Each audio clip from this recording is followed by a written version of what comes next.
जय श्री राम। आज मदन भागवत का छठा दिन है। आज रुक्मिणी भगवान श्री कृष्ण का विवाह होगा। आज कथा बाती जा रही है। आज छठा दिन है। सियाराम बाबा बगीचे से मैं दिखा रहा हूँ। मैं मनोज जोशी यूट्यूब चैनल से। सियाराम बाबा बगीची रेलवे स्टेशन के ठीक सामने। बाबा सियाराम बाबा बगीची बालाजी महाराज के दर्शन कीजिए। आज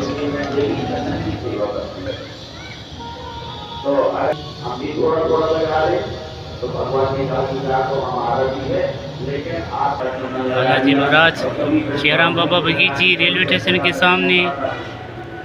छठा दिन है मदन भागवत का। कल अंतिम दिन है भागवत का। 29 तारीख को प्रसाद है, भंडारा है, कन्या पूजन है। आप सभी धर्म प्रेमियों को, सज्जनों को, माताओं बहनों को आना है प्रसाद खाने के लिए। भागवत में आइए।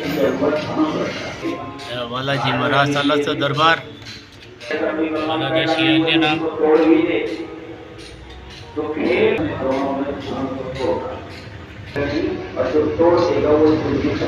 बाबा जी है।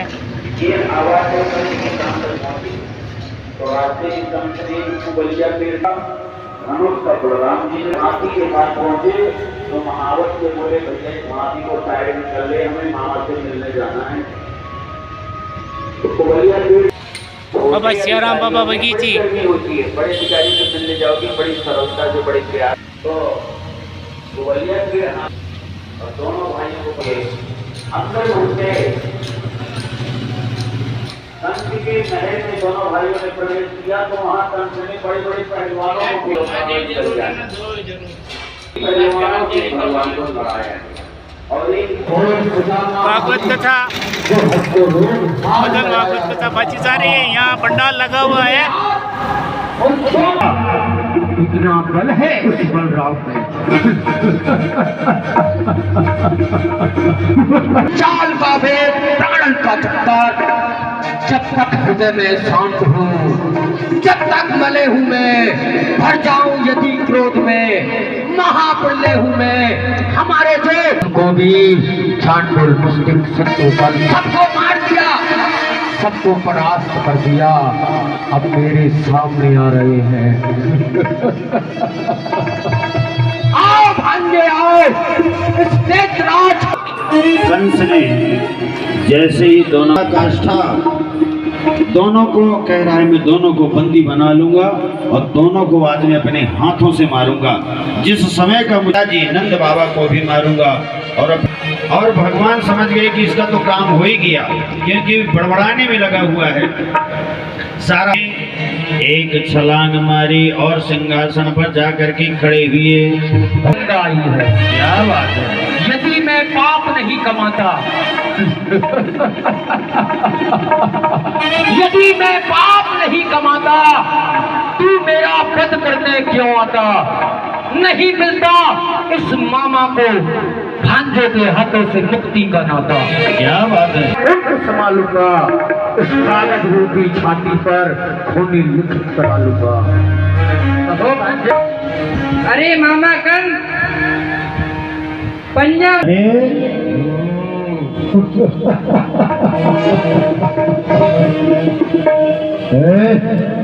मुझे छेदे मुझे बेदे नहीं सुधीर में शक्ति।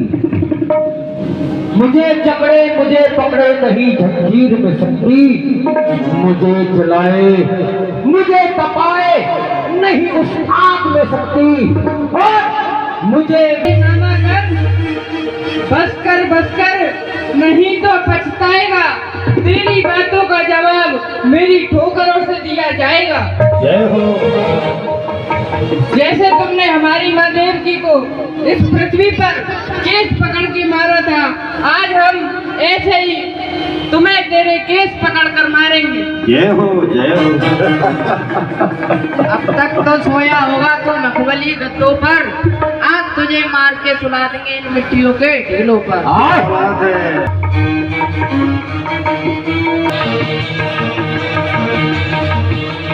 बोलिए वृंदावन बिहारी लाल की जय।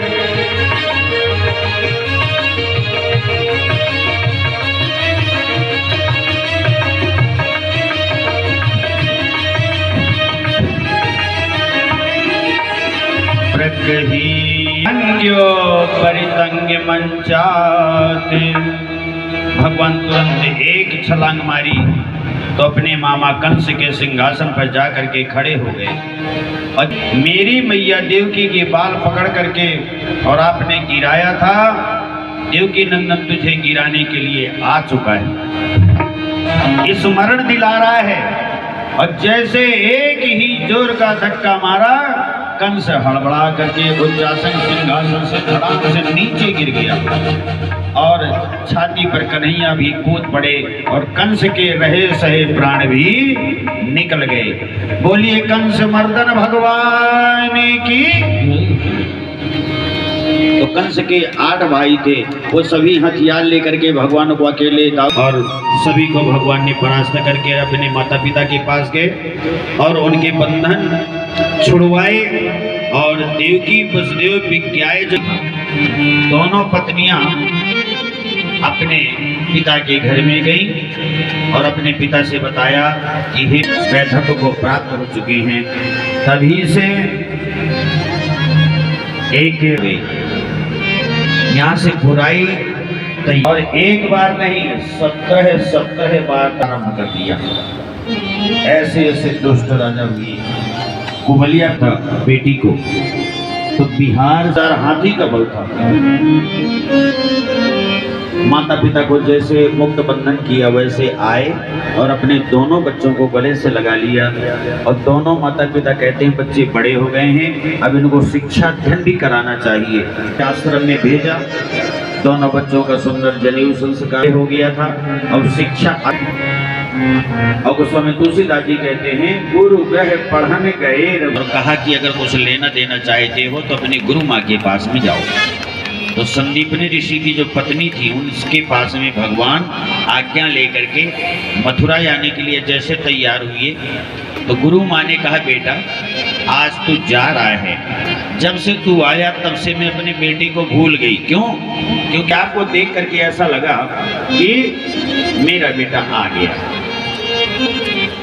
सभी ने बड़े आश्चर्य का ज्ञान बांटने के लिए, लेकिन गोपिकाओं ने ऐसा ज्ञान दिया कि उद्धव जी को भी उल्टा टांग दिया। वृंदावन के अंदर भगवान रसिक जनों के बीच में ज्ञान नहीं चलता, वहां प्रेम प्रधान होता है। जो प्रेम गोपिकाओं का था वो उद्धव जी का ज्ञान कहीं काम नहीं आया और उद्धव जी मात्र समझाने के लिए गए थे। 6 महीने व्यतीत हो गए, जिन्हें एक योजना बताई महाराज अब क्या किया जाए, जरासंध को विजयी कैसे बनाया जाए। तो नारद जी ने बताया कि ब्राह्मणों को जप में बैठा दो और ब्राह्मण भक्त हैं परमात्मा, ब्राह्मणों का मान रखने के लिए वो कुछ भी कर सकते हैं। तो सभी ब्राह्मणों को जप में बैठा दिया जरासंध ने कि अब की बार मेरी विजय होनी चाहिए। और इधर माले निरायुधा हो अपनी मथुरा नगरी को भी छोड़ करके द्वारका में अपना घर बसाया था। ऐसे हैं भक्त वत्सल भगवान, अपने ब्राह्मणों का सम्मान में किसी प्रकार की गलती न हो पाए इसलिए अपना।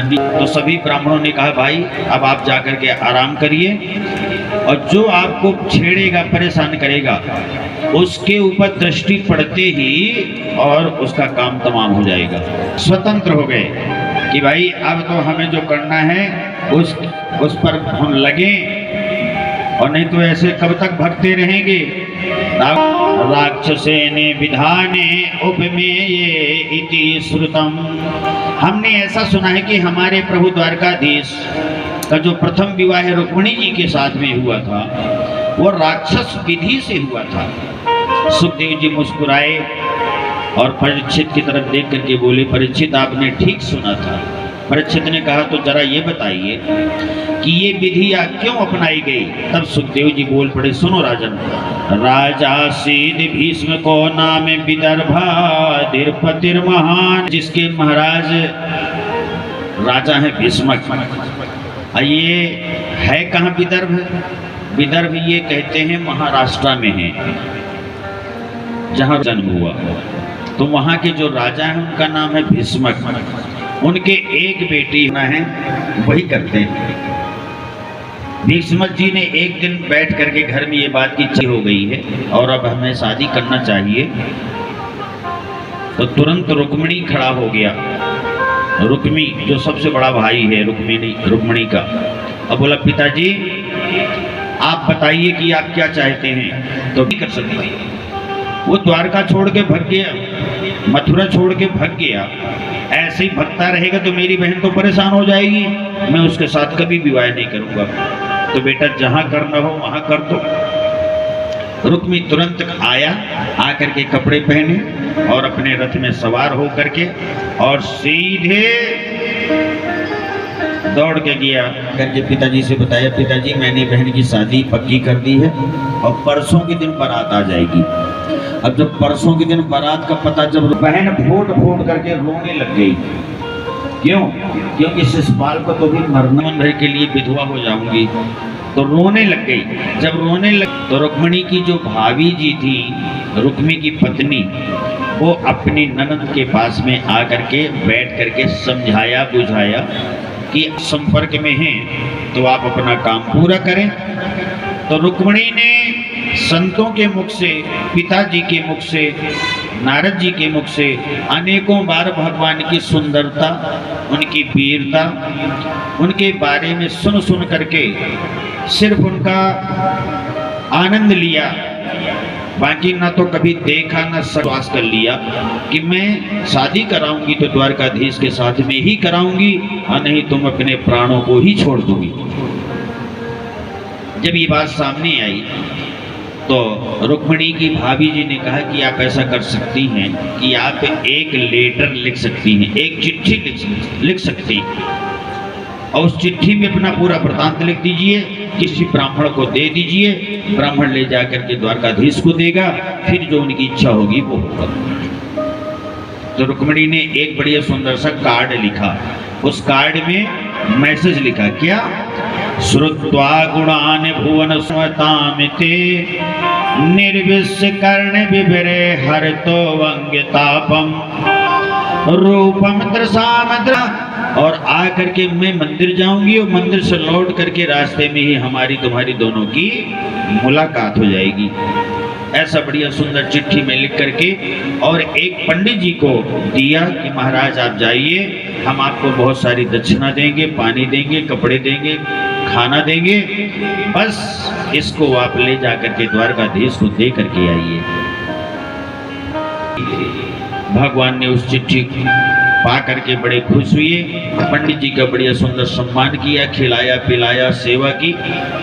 और इसके बाद में संध्या कालीन पंडित जी को रथ में बैठाया और बैठ करके स्वयं अपना रथ संवारा और रथ संवार करके दोनों पंडित जी और स्वयं द्वारकाधीश कुंदनपुर के लिए निकल पड़े। वृंदावन बिहारी लाल की, श्री द्वान की निकल न पाए और उसकी सेफ्टी सुरक्षा करना है। सारे पूरे कुंदनपुर को बारातियों ने घेर लिया, राजा महाराजाओं की फौज ने घेर लिया। प्रभु दुर्भगाया नामे धाता नानुकूलो महे, द्वारकाधीश के साथ में होना चाहिए। और इधर द्वारकाधीश भी कुंदनपुर में प्रवेश कर गए। इधर लगन टीका की तैयारी हुई तो भीष्मक जी और सभी रुक्मी, चारों भाई और गांव के पंच पटेल आदि सभी लोग, जो लगन टीका शिशुपाल को चढ़नी थी वो गोपाल को चढ़ गई। रास्ते में ही गोविंद से मुलाकात हो गई। भीष्मक जी ने निवेदन भी किया, मेरी बेटी की शादी हो रही है तो कृपा करके कदम रख के आइए, मेरे घर को, मेरे मकान को पवित्र करके आइए। गोविंद बोले, आप तो सीधे द्वारका जाओ और द्वारका में रहना, मैं अपनी रिश्तेदारी को निभाता हूँ और निभा करके सभी का सामंजस्य बैठा करके द्वारका में रुक्मिणी जी जैसे पहुंची, बिंदिया सजाई रे कृष्ण नाम की, मैंने बिंदिया सजाई रे कृष्ण नाम की, मेरी चूड़ियों पे कृष्ण मेरी कृष्ण मेरी चूड़ियों में कृष्ण मेरी मैंने नंदिनी सजाई रे कृष्ण की मैं नाम की मैंने मेहंदी बजाई रे जय हो।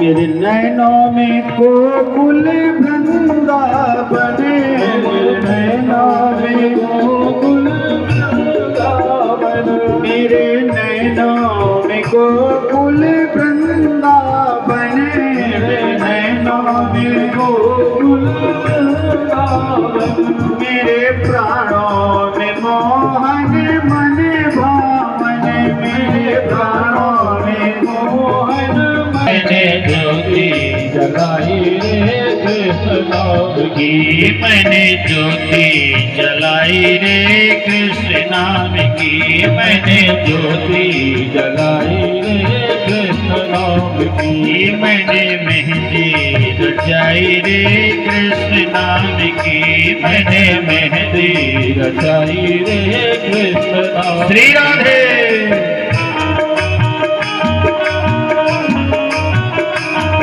छाया है कृष्ण मेरे अंगे अंगे में अब छाया है कृष्ण मेरे अंग अंग में मेरा तन मन रंगा है उसी के रंगे में मेरा तन मन रंगा सजाई रे कृष्ण नाम की मैंने बिंदिया सजाई रे कृष्ण नाम की। तो बड़ों को चाहिए कि सबसे पहले अपने पक्ष को डांटें। देखिए बलराम जी आए तो सबसे पहले कन्हैया को डांटा तो सामने वाले को भी ऐसा लगा पूरे ब्रह्मांड में सभी कोई है, लेकिन क्या सभी के पास है? सभी के पास नहीं। भाई जिसके अनुशासन में रहना है लक्ष्मी तो लक्ष्मी पति के पास ही रहती है। पात्र के अलावा अगर कुपात्र को कोई दे भी दे तो वो रख नहीं पाता है।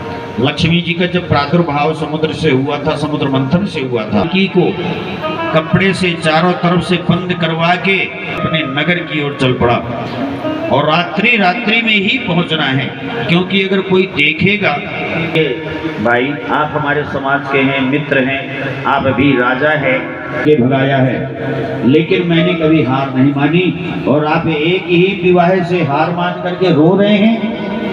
धन्य है आपके क्षत्रिय धर्म को, ऐसा तो नहीं होना चाहिए। तब शिशुपाल कहता है, हे भगवान, इस संसार में मेरे से भी ज्यादा निर्लज्ज लोग बैठेंगे। शर्म आ रही है, लेकिन जो 17 बार और हार